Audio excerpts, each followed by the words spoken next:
Hello and welcome friends, তোমাদের সকলকেই আমাদের ইউটিউব চ্যানেলে স্বাগত। ডাব্লিউপি কনস্টেবলে কীভাবে মেডিকেল করাবে সেই সমস্ত বিষয় নিয়ে এই ভিডিওটিতে আলোচনা করব। আশা করি এই ভিডিওটি তোমরা যদি সম্পূর্ণ দেখো তাহলে ডাব্লিউপি মেডিকেল নিয়ে তোমাদের আর কোনো জিজ্ঞাসা থাকবে না। চলো বন্ধুরা, ভিডিওটি শুরু করা যাক। প্রথমে দেখে নেওয়া যাক ডাব্লিউপি কনস্টেবলে কী কী করতে বলা হয়েছে মেডিকেলের জন্য। প্রথমে তোমাদেরকে যেগুলো করতে বলা হয়েছে: urine test report from registered pathology, I test report of any registered eye specialist, report from ENT, report from any physician. দেখো, তোমরা এই সমস্ত টেস্ট এবং রিপোর্টগুলো কোনো মেডিকেল কলেজ হসপিটালে করাতে পারো বা কোনো প্রাইভেট হসপিটালেও করাতে পারো। এখানে তুমি যদি কোনো মেডিকেল কলেজে করাও তবে তোমাকে কিন্তু কয়েকদিন যেতে হবে বা কিছু সময় লাগবে, কিন্তু প্রাইভেট কলেজ হসপিটালে 1000 থেকে 1200 টাকা খরচ হবে, কিন্তু তুমি খুব তাড়াতাড়ি এই সমস্ত রিপোর্ট এবং টেস্ট পেয়ে যাবে।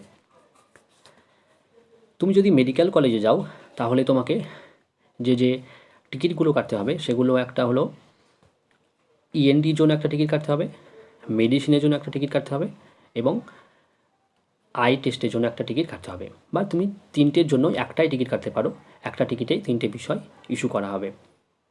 ঠিক আছে, এবার তুমি মেডিসিন ডক্টরের কাছে যখন যাবে, মেডিসিন ডক্টর তোমাকে তিনটে রিপোর্ট করে নিয়ে আসতে বলবে ফিটনেস সার্টিফিকেট বা ফিট ইস্যু করার জন্য।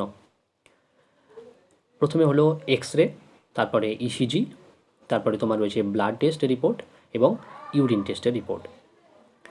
এই সমস্ত রিপোর্ট তুমি যদি মেডিকেল কলেজ থেকে করাও তাহলে কিন্তু তোমাকে একটু সময় লাগবে এবং এই সময়ের পরে তোমাকে একটা সময় দেওয়া হবে, তারপরে তোমাকে রিপোর্টগুলো দেওয়া হবে এবং রিপোর্টগুলো সংগ্রহ করার পরে তুমি আবার ডক্টরের কাছে যাবে এবং ডক্টর তোমাকে মেডিকেলে ফিট হিসাবে ডিক্লেয়ার করবে। আর তাছাড়াও তুমি যদি এই সমস্ত টেস্ট রিপোর্টগুলি বাইরে থেকে করে নিয়ে গিয়ে আবার মেডিকেল কলেজের ডক্টরের কাছে গিয়ে দেখাও তাহলে কিন্তু তোমার তাড়াতাড়ি হয়ে যাবে এবং তখনও তোমাকে ফিট হিসাবে ইস্যু করে দেবে। ঠিক আছে, আশা করি তোমরা বুঝতে পেরেছো। এটা হলো ইএনটি রিপোর্ট, যেটা মেডিকেল কলেজ থেকে করানো, যেখানে চেক আপ করানোর পরে নর্মাল হিয়ারিং সেন্সিটিভিটি ডিক্লেয়ার করেছে, অর্থাৎ ফিটনেস হিসাবে ডিক্লেয়ার করা হয়েছে। এটা হলো আই টেস্ট রিপোর্ট, যেখানে তোমার কালার ভিশন এবং কালার ব্লাইন্ডনেস চেক করানো হবে, তারপরে তোমাকে ফিট হিসাবে ডিক্লেয়ার করা হবে। তুমি যখন মেডিকেল কলেজ হসপিটাল এবং বাইরে কোনো প্রাইভেট হসপিটালে এই সমস্ত রিপোর্ট করাতে যাবে অবশ্যই কয়েক কপি ফটো নিয়ে যাবে, আর মেডিকেল কলেজে যখন তুমি করাতে যাবে অবশ্যই তোমার আধার কার্ডটাও সাথে নিয়ে যাবে।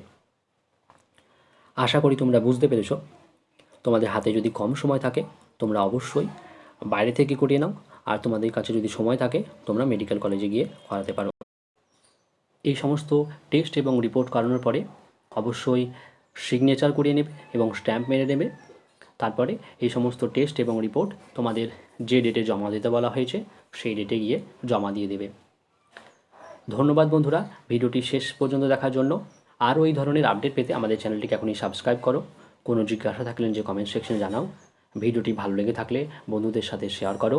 চ্যানেলে নতুন হলে এখনই সাবস্ক্রাইব করো এবং অবশ্যই ভিডিওতে একটা লাইক করো।